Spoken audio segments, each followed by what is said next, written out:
Okay, we're trying to figure out if this inequality is true. Look at clue 1. Y is greater than 20.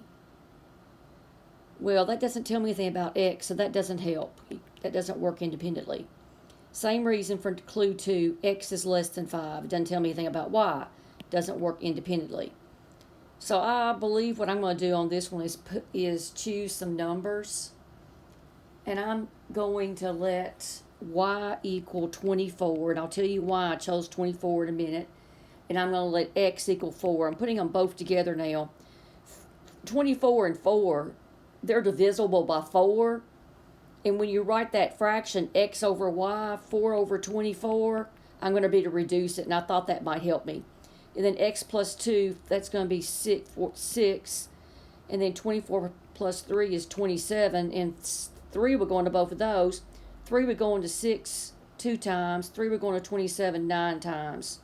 So I've got 1 6 is less than 2 ninths. And I'm not that great with decimals, but I can do some quick long division. 1 divided by 6. 1 divided by 6. Decimal point, 0. 1 time, go one more time. 1 times 6 is 6. 4 is 0. 6 will go into 40 6 times. I think that's going to be enough. And let's do 2 divided by 9. You know what? I don't even have to do all this long division because we're going to be able to answer the question if it's less than or it's not less than, you know? There you go.